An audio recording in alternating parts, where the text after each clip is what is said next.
retrouve pour le 19 décembre avec la question: avec quel personnage pourrais-tu fonder une entreprise dans le domaine de ton choix? Il faut savoir que c'est ma propre question que j'ai proposée pour le calendrier de l'Avent et pour autant je n'avais pas trop d'inspiration pour celle-ci. Je n'ai que 2 nommés dans les dramas et 2 nommés dans les livres. Et je suis vraiment restée au classique par rapport au profil des personnages dans leur drama. Tout d'abord, Yoo Yeon-woo dans Ribbon Reach, donc c'est le personnage principal qui se réincarne dans le plus jeune petit-fils du PDG de la famille de Chumbol qui l'a trahi, qui l'a tué, et lui du coup se réincarne dans ce petit-fils pour pouvoir venger sa mort. Il décide du coup de s'investir à fond dans cette entreprise pour pouvoir ensuite fonder la sienne et les trahir comme ils l'ont trahi lui. Et l'autre nommé c'est Numbers, donc le héros dans Numbers, pardon, Jang Oh-woo, donc c'est un comptable.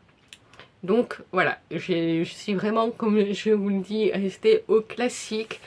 Yoon Yeon-woo, du coup lui il a déjà toutes les cases cochées pour pouvoir diriger une entreprise du mieux qu'il le peut du coup, puisque c'est ce qu'il fait pendant tout le drama de Ribbon Reach. Il dirige son entreprise comme il le peut et vraiment il le fait d'une main de maître. Et c'est pareil pour Jang Oh-woo du coup, qui est un comptable, et quoi de mieux qu'un comptable pour m'aider à diriger une entreprise. Et c'est du coup Yoon Yeon-woo que je désigne gagnant dans Ribbon Reach, parce que je crois que je n'ai encore jamais désigné gagnant en Ribbon Reach. Donc pour une fois je tiens parole par rapport à ce que j'avais annoncé au tout début du calendrier de l'Avent. Et pour les livres, du coup, j'hésite entre Malvin Zelina dans Un long voyage, qui est un roman de fantasy, pareil, qui touche un petit peu aussi tout ce qui est économique par rapport au royaume de fantasy. Malvin, c'est une ministre, je crois, quelque chose comme ça, une fonctionnaire en tout cas, qui est très populaire, qui commence sa carrière.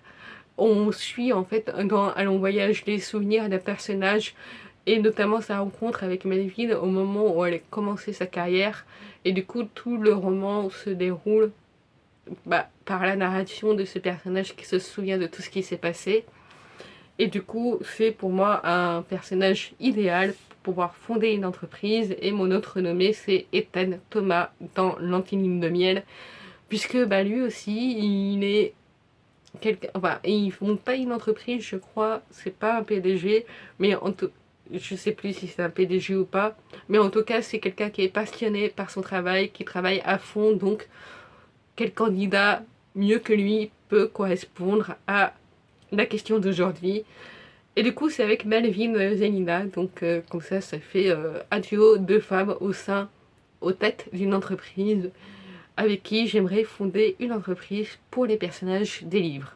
Et vous, dites-moi avec quel personnage vous pourriez fonder une entreprise dans tout ce que vous avez lu ou vu cette année, dans le domaine de votre choix. C'est vrai que ça je ne l'ai pas précisé, avec quoi je pourrais fonder, dans quel domaine je pourrais fonder une entreprise avec Yoon Yeon-woo.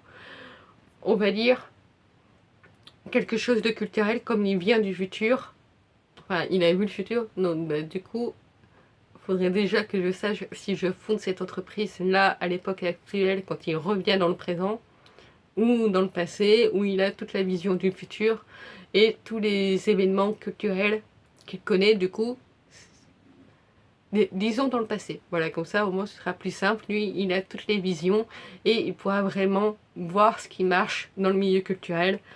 Et pareil avec Melvin Zelina dans le milieu culturel aussi. Et elle pourra prendre en charge tout le côté économie, budget de l'entreprise. C'est son point fort. Donc voilà pour les domaines de mon entreprise que je fonderai avec eux. Et moi je vous donne rendez-vous demain pour le 20e jour de décembre.